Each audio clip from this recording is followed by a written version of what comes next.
మీకు తెలుసా, ఇండియాలో 70% పీపుల్కి ఇన్సూరెన్స్ లేదు. అంటే 100లో 30 మందికి మాత్రమే ఇన్సూరెన్స్ ఉంది, 70 మందికి లేదు. కానీ అమెరికాలో ఆర్ కెనడా, జర్మనీ ఇలాంటి డెవలప్డ్ కంట్రీస్ చూసుకుంటే ఆల్మోస్ట్ 100కి 100 మందికి ఇన్సూరెన్స్ ఉంటుంది. మనకి ఆధార్, పాన్ కార్డ్ ఎలాగో వాళ్ళకి ఇన్సూరెన్స్ కూడా అలాగే.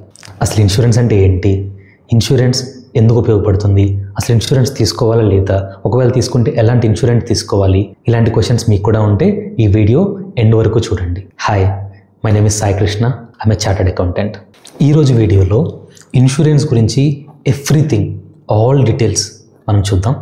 ఫస్ట్, ఇన్సూరెన్స్ అంటే ఏంటి, అది మనకి ఎలా ఉపయోగపడుతుంది అండర్స్టాండ్ చేసుకుందాం. ఇన్సూరెన్స్ అన్న వెంటనే మనకు గుర్తొచ్చే ఫస్ట్ వర్డ్ అదొక అనవసరమైన ఖర్చు. బట్ కానీ అది అనవసరమా కాదా అని ఈ వీడియోలో చూద్దాం. జనరల్గా లైఫ్లో ఫ్యూచర్లో జరగబోయే మంచి విషయాల కోసం అందరూ ప్లాన్ చేసుకుంటారు.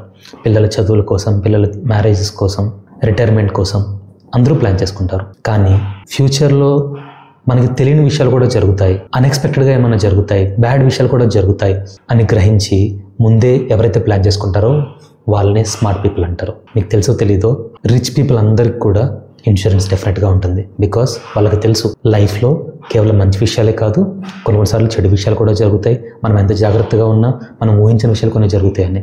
సో అందుకే ఇన్సూరెన్స్ కలిగి ఉండటం అనేది చాలా చాలా ఉపయోగం. ఎందుకంటే ఇన్ కేస్ మీకు ఇన్సూరెన్స్ లేకపోతే ఒక అన్ఎక్స్పెక్టెడ్ యాక్సిడెంట్ జరిగినా, లేకపోతే సడన్గా మీకు ఏదన్నా ఒక తెలియని డిసీజ్ వచ్చినా, లేకపోతే ఒక సివియర్ డిసీజ్ వచ్చినా సరే, ఒక కార్ యాక్సిడెంట్ జరిగినా తెలియకుండానే మీరు సంవత్సరాలు కూడబెట్టుకున్న మీ డబ్బు మొత్తం వేస్ట్ అయిపోతుంది. అది ఇన్సూరెన్స్ ఉంటే ఇలాంటి అన్ఎక్స్పెక్టెడ్ సిచ్యువేషన్స్ మొత్తం నుంచి మీరు సేఫ్గా బయటపడవచ్చు. అది మీ ఫ్యామిలీకి ఉపయోగపడుతుంది. సో ఇందుకోసం ఇన్సూరెన్స్ అనేది తప్పనిసరిగా అవసరం. ఓకే, ఇన్సూరెన్స్ తీసుకోమని చెప్పారు సార్, బాగానే ఉంది. మరి ఏ ఇన్సూరెన్స్ తీసుకోవాలి? చాలా ఇన్సూరెన్స్ ఉన్నాయి కదా. లైఫ్ ఇన్సూరెన్స్ అంటారు, టర్మ్ ఇన్సూరెన్స్ అంటారు, హెల్త్ ఇన్సూరెన్స్ అంటారు, వెహికల్ ఇన్సూరెన్స్ అంటారు, హౌస్ ఇన్సూరెన్స్ అంటారు, మ్యారేజ్ ఇన్సూరెన్స్ అంటారు, ఇలా చాలా ఉంటాయి. సో మన ఇండియా లాంటి కంట్రీస్లో ఇన్ని ఇన్సూరెన్స్ తీసుకోవటం కష్టమైపోతుంది. ఒకవేళ మీరు తీసుకోగల ఫినాన్షియల్ కెపాసిటీ ఉంటే తీసుకోండి. బట్ కానీ సాధారణంగా మన ఇండియాలో ఎక్కువ మిడిల్ క్లాస్ ఫ్యామిలీ ఉంటారు. వాళ్ళకి ఏ ఇన్సూరెన్స్ తీసుకోవాలి ముఖ్యంగా అనేది చూద్దాం. జనరల్గా ఇన్సూరెన్స్లో చాలా రకాలు ఉంటాయండి. బట్ కానీ వాటిల్లో మీకు ముఖ్యంగా అవసరమైనవి 3 ఇన్సూరెన్స్లు. ఫస్ట్ది లైఫ్ ఇన్సూరెన్స్, సెకండ్ది హెల్త్ ఇన్సూరెన్స్, థర్డ్ది vehicle and accidental insurance. So ఈ 3 ఇన్సూరెన్స్ మాత్రం తప్పనిసరిగా ప్రతి ఒక్కరికి ఉండాలి. సో ఇప్పుడు మనం ఈ 3 ఇన్సూరెన్స్ గురించి డీటెయిల్గా చూద్దాం. లైఫ్ ఇన్సూరెన్స్ ఎంత అమౌంట్ తీసుకోవాలి, హెల్త్ ఇన్సూరెన్స్ ఎంత కవరేజ్ తీసుకోవాలి, వెహికల్ ఇన్సూరెన్స్ అసలు అవసరమా లేదా చూద్దాం.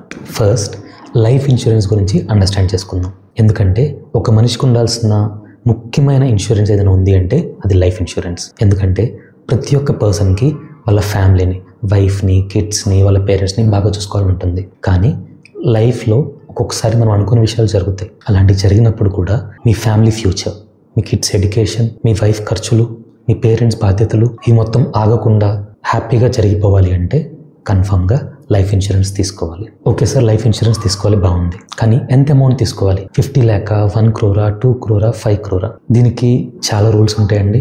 బట్ జనరల్గా దీనికి ఫాలో అయ్యే రూల్ ద 20 times రూల్. అంటే ఏం లేదు, ఫర్ ఎగ్జాంపుల్ మీ సంవత్సర ఆదాయం అంటే మీ annual income for example 10 lakh rupees అనుకోండి. ఈ 20x రూల్ ఏం చెప్తుందంటే ఈ 10 lakh rupeesకి 20 times ఆఫ్ అమౌంట్ మీరు ఇన్సూరెన్స్ తీసుకోవాలి. అంటే 10 lakh into 20, 2 crore rupees. So మీరు తీసుకోవాల్సిన లైఫ్ ఇన్సూరెన్స్ ఎంత అంటే 2 కోట్ల రూపాయలు మీరు ఇన్సూరెన్స్ తీసుకుంటే ఒకవేళ మీకు ఏదైనా జరిగిన పక్షంలో మీ ఫ్యామిలీ ఫ్యూచర్ అనేది సేఫ్గా ఉంటుంది. ఓకే సార్, నేను లైఫ్ ఇన్సూరెన్స్ తీసుకోవాలనుకుంటున్నాను, కానీ ఏ ఇన్సూరెన్స్ తీసుకోవాలి? ఎందుకంటే ఇన్సూరెన్స్ కంపెనీ వాళ్ళు టర్మ్ ఇన్సూరెన్స్ అంటున్నారు, హోల్ లైఫ్ ఇన్సూరెన్స్ అంటున్నారు, యూలిప్స్ అంటున్నారు. కన్ఫ్యూజింగ్ ఉంది సార్, ఏం తీసుకోవాలి అంటే సింపుల్ అండి. ఇన్సూరెన్స్ని కేవలం అన్ఎక్స్పెక్టెడ్ సిచ్యువేషన్స్ కోసం మాత్రమే తీసుకోండి. అంతేకాని యూలిప్స్ అని, సేవింగ్స్ అని, మీకు తర్వాత 10 years తర్వాత ఏదో మనీ వస్తే ఇలా కాదు. ఏదైనా అన్ఎక్స్పెక్టెడ్ విషయం జరిగితే దానికోసం మాత్రమే ఇన్సూరెన్స్. బికాస్ ఎందుకంటే ఆ ప్లాన్లో మాత్రమే మీ ఫ్యూచర్ సేఫ్గా ఉంటుంది. అలాగే మీరు ప్రతి సంవత్సరం కట్టుకోవాల్సిన ప్రీమియం కూడా తక్కువ ఉంటుంది. So that is the safest plan. So life ఇన్సూరెన్స్లో మీరు తీసుకోవాల్సింది టర్మ్ ఇన్సూరెన్స్, ఇది తీసుకోండి. సార్ ఎక్కడ తీసుకోవాలి అంటే చాలా కంపెనీస్ ఉన్నాయండి. వీటిలో టాప్ 3 బెస్ట్ కంపెనీస్ వచ్చేసి HDFC life insurance, max life insurance and ICICI life insurance. ఈ 3 లైఫ్ ఇన్సూరెన్సెస్ చాలా బాగున్నాయి. అఫ్కోర్స్ మనం ఎవరిని ప్రమోట్ చేయట్లేదు, జస్ట్ మార్కెట్లో ఉన్న 3 టాప్ కంపెనీస్ చెప్పాను అంతే. సో వీటిలో మీరు ఒకటి చూస్ చేసుకోవచ్చు. Next health insurance. మనకు ఉండవలసిన నెక్స్ట్ మోస్ట్ ఇంపార్టెంట్ది హెల్త్ ఇన్సూరెన్స్ అండి. ఎందుకంటే కరోనా టైంలో అందరం చూసాం, ఎవరికైనా కోవిడ్ వస్తే మినిమం హాస్పిటల్ బిల్స్ 50,000, 1,00,000, 2,00,000 ఇలా చాలా ఖర్చు అయిపోయింది. అదే మనకి ఆ టైంలో హెల్త్ ఇన్సూరెన్స్ ఉండుంటే ఆ అమౌంట్ మొత్తం సేవ్ అయ్యేది. సో హెల్త్ ఇన్సూరెన్స్ ముఖ్యమా కాదా అని మీకు తెలియాలంటే ఆల్రెడీ హెల్త్ ఇన్సూరెన్స్ బెనిఫిట్ ఒక్కసారి పొందిన వాళ్ళని అడగండి, అది ఎంత లైఫ్ సేవ్ చేస్తుందో మీకు చెప్తారు. బికాస్ క్యాన్సర్ ట్రీట్మెంట్స్ కానీ లేకపోతే హార్ట్ ఆపరేషన్స్ కానీ మొత్తం ఎంత ఖర్చు అవుతాయో మీరు హాస్పిటల్కి వెళ్ళే వరకు మీకు తెలియదు. కొన్నిసార్లు 20 లక్షలు అవుతాయి, 25 లక్షలు అవుతాయి, 50 లక్షలు అవుతాయి. సో ఆల్వేస్ హెల్త్ ఇన్సూరెన్స్ తీసుకోవడం అనేది చాలా best decision. Okay sir, health insurance తీసుకుందాం, కానీ ఎంత అమౌంట్ తీసుకోవాలి, కవరేజ్ ఎంత కావాలి? జనరల్గా హెల్త్ ఇన్సూరెన్స్ అనేది మినిమం 10 lakh రూపీస్ తీసుకోవటం బెస్ట్ చాయిస్. అలా అని కన్ఫామ్గా 10 lakh అంటే కాదు, అది మీ ఫ్యామిలీ సిచ్యువేషన్ బట్టి. ఫర్ ఎగ్జాంపుల్ మీరు అందరూ యంగ్ పీపుల్, సో 5 lakh కూడా సరిపోతుంది. అలా కాకుండా మీ ఫ్యామిలీలో కొంచెం పెద్దవాళ్ళు ఉన్నారు, మీ ఫ్యామిలీ హిస్టరీలో కొంచెం డిసీజెస్ ఎక్కువ ఉన్నాయి, అలా అనిపిస్తే కొంచెం ఎక్కువ కవరేజ్ ఉండటం మంచిది. 20 lakh 30 lakh అలా అయితే బెటర్ అనమాట. సో అది పర్సన్ టు పర్సన్ డిపెండ్ అయి ఉంటుంది. బట్ ఇన్ జనరల్ రూల్ అయితే 10 lakh రూపీస్ హెల్త్ ఇన్సూరెన్స్ ఉంటే మెజారిటీ ఎక్స్పెన్సెస్ కవర్ అయిపోతాయి. ఓకే సార్, హెల్త్ ఇన్సూరెన్స్ తీసుకుందాం, కానీ ఏ ఇన్సూరెన్స్ తీసుకుందాం? మార్కెట్లో చాలా ఆప్షన్స్ ఉన్నాయండి, కానీ అవి తీసుకునే ముందు మీరు చూడాల్సింది టర్మ్స్ అండ్ కండిషన్స్. అంటే ఏ డిసీజెస్ కవర్ అవుతాయి, ఏవి కవర్ అవ్వవు, ప్రీమియం ఎంత, క్లెయిమ్ రేషియో ఎంత, ఇవి మొత్తం చూడాలి. సో ఉన్న వాటిల్లో కొన్ని టాప్ సజెషన్స్ అంటే HDFC ఎర్గో ఇన్సూరెన్స్ ఉంటుంది, టాటా ఇన్సూరెన్స్ ఉంటుంది, అండ్ స్టార్ హెల్త్ ఇన్సూరెన్స్ ఉంటుంది. ఇవి ఉన్న వాటిల్లో కొంచెం బెటర్ ప్రీమియంతో అండ్ మంచి ఆప్షన్స్తో ఉంటాయి అన్నమాట. సో మీరు తీసుకోవచ్చు. ఇవన్నీ కాదు, ఇంకా చాలా ఆప్షన్స్ ఉన్నాయి, బట్ ఇవి టాప్ అన్నమాట, ఇవి తీసుకోవచ్చు. Next one vehicle and accidental insurance. మనం బైక్ మీద కార్లోనో వెళ్తూ ఉంటాం, తెలియకుండా ఒక చిన్న స్క్రాచ్ పడింది కార్కి, లేకపోతే ఒక స్మాల్ యాక్సిడెంట్ జరిగింది మనకు కానీ, లేకపోతే మనం గుద్దిన వాళ్ళకి కానీ ఏదైనా దెబ్బలు జరిగాయి, లైఫ్ కదా, కన్ఫామ్గా జరుగుతాయి ఇలాంటి విషయాలు. అలాంటప్పుడు కూడా మనల్ని ఇన్సూరెన్స్ అనేది ప్రొటెక్ట్ చేస్తుంది. So vehicle coverage and accidental coverage అనేది చాలా ఇంపార్టెంట్. బికాస్ మీలో చాలామంది చూసే ఉంటారు, కార్కి చిన్న స్క్రాచ్ పడి, చిన్న డెంట్ పడి రిపేర్కి తీసుకెళ్ళినా కూడా ఈజీగా 30,000, 40,000, 50,000 అడిగేస్తారు. సో అదే ఇన్సూరెన్స్ మీకు ఉంటే కనుక అది ఫ్రీగా చేసి పెడతారు. సో ఇలాంటి రిస్క్స్ మొత్తం నుంచి మీరు సేఫ్గా ఉండాలి అంటే vehicle insurance and accidental coverage కన్ఫామ్గా తీసుకోండి. మరి వెహికల్ ఇన్సూరెన్స్లో ఏం తీసుకోవాలి సార్ అంటే అవి కూడా మార్కెట్లో చాలా ఆప్షన్స్ ఉన్నాయండి. వాటిల్లో HDFC, బజాజ్, SBI ఇవి వెహికల్ ఇన్సూరెన్స్ చాలా బాగుంటాయి. సో మీరు ట్రై చేయొచ్చు.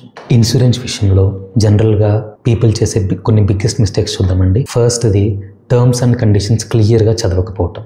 ఇన్సూరెన్స్ తీసుకునేటప్పుడు మీరు ఏజెంట్ ఏదో చెప్తాడు, మీరు ఓకే అనుకుంటారు, బట్ కానీ టర్మ్స్ అండ్ కండిషన్స్ ప్రతి ఒక్క ఇన్సూరెన్స్ పాలసీకి ఫైన్ ప్రింట్ అని ఒకటి ఉంటుంది.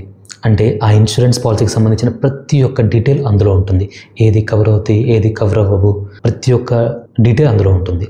సో మీరు కన్ఫామ్గా టర్మ్స్ అండ్ కండిషన్స్ ప్రాపర్గా చదవండి. మీ ఏజెంట్ ఏదో చెప్పాడు కదా అని బ్లైండ్గా వెళ్ళిపోవద్దు. నెక్స్ట్ ఇన్సూరెన్స్ని ఇన్వెస్ట్మెంట్లో చూస్తారు కొంతమంది. సో కొంతమంది ఏజెంట్స్ ఏంటంటే వాళ్ళకి ఎక్కువ కమిషన్ వస్తుంది అనేసి సార్ ఇన్సూరెన్స్లో పెట్టండి, ఇది ఆ స్కీమ్ ఉంది, ఇందులో పెట్టండి సార్, సేవింగ్ స్కీమ్ ఉంది, ఇట్లా ఏదేదో చెప్తూ ఉంటారు. బట్ కానీ ఇన్సూరెన్స్ అనేది ఒక ఇన్వెస్ట్మెంట్ కాదు. ఇన్సూరెన్స్ అనేది జస్ట్ మనకి ఫ్యూచర్లో ఏదైనా జరిగిద్దేమో అని తీసుకునే ఒక సేఫ్టీ మెజరే, కానీ ఇన్సూరెన్స్ అనేది ఒక ఇన్వెస్ట్మెంట్ కాదు. అది సెకండ్ విషయం. నెక్స్ట్ చాలామంది సాలరీడ్ ఎంప్లాయీస్ ఉంటారు. వాళ్ళు ఏమనుకుంటారంటే ఆల్రెడీ మా కంపెనీ కవర్ చేస్తుంది కదా, మా కంపెనీలో హెల్త్ ఇన్సూరెన్స్ ఇస్తున్నారు, మా కంపెనీలో గ్రూప్ ఇన్సూరెన్స్ ఇస్తున్నారు, యాక్సిడెంటల్ ఇన్సూరెన్స్ ఇస్తున్నారు. కరెక్టే అండి, అది ఉంది, ఓకేనండి. బట్ అది ఉన్నప్పటికీ మీరు బయట ఒక సపరేట్ ప్లాన్ తీసుకోండి. జనరల్గా ఇన్సూరెన్స్ గురించి పబ్లిక్ ఉండే కొన్ని అపోహల గురించి మాట్లాడుకుందామండి. యంగ్ పీపుల్ ఎవరైతే ఉంటారో వాళ్ళు ఏమనుకుంటారంటే నేను యంగ్ కదా, ఇప్పుడే ఎందుకులే ఇన్సూరెన్స్, ఫ్యూచర్లో చూసుకోవచ్చులే అనుకుంటూ ఉంటారు. బట్ కానీ గుర్తుంచుకోండి, మీరు ఎంత ఎర్లీగా స్టార్ట్ చేసుకుంటే మీ ప్రీమియం అంత తగ్గుతుంది. ఒక ఇన్సూరెన్స్ పాలసీ మీకు మీ 25 years అప్పుడు 30,000 పడితే అదే ఇన్సూరెన్స్ పాలసీ మీరు 35 years అప్పుడు తీసుకోవాలంటే అదే కవరేజ్కి మినిమం 50,000-60,000 పడుతుంది. సో మీరు ఎంత ఎర్లీగా స్టార్ట్ చేస్తే అంత బెటర్. తర్వాత ఆల్రెడీ చెప్పుకున్నాం కదా, ఆల్రెడీ మా కంపెనీ కవర్ చేస్తుంది హెల్త్ ఇన్సూరెన్స్, నాకెందుకులే అవసరం లేదు అని అనుకుంటారు. బట్ కానీ చూడండి మీ కంపెనీ అంతా కవర్ చేస్తుంది, అది సరిపోతుందా లేదా? కొన్నిసార్లు కంపెనీస్ జస్ట్ 3 lakh ఇస్తాయి, 5 lakh ఇస్తాయి, కానీ మీ ఫ్యామిలీలో పెద్దవాళ్ళు ఉండొచ్చు, వాళ్ళకి 10 lakh 15 lakh కవర్ వరకు అవసరం రావచ్చు. సో కంపెనీ ఇస్తుంది కదా అనేసి వదిలేయద్దు. చూసుకోండి, కంపెనీ ఎంతవరకు కవర్ చేస్తుంది, నాకు అది సరిపోతుందా లేదా ఇంకా ఎక్స్ట్రా తీసుకోవాలా అది కూడా చెక్ చేసుకోండి. నెక్స్ట్ ఇంకొక అపోహ ఏంటి అంటే ఆన్లైన్లో ఇన్సూరెన్స్ కొనకూడదు అనుకుంటారు. బట్ కానీ గుర్తుంచుకోండి, బయట ఏజెంట్స్ దగ్గర తీసుకోవచ్చు. ఆల్రెడీ ఒకవేళ వాళ్ళు మంచి వాళ్ళు అయితే, మీకు నమ్మకస్తులు అయితే కన్ఫర్మ్గా ఏజెంట్స్ దగ్గర కూడా ఇన్సూరెన్స్ తీసుకోవచ్చు.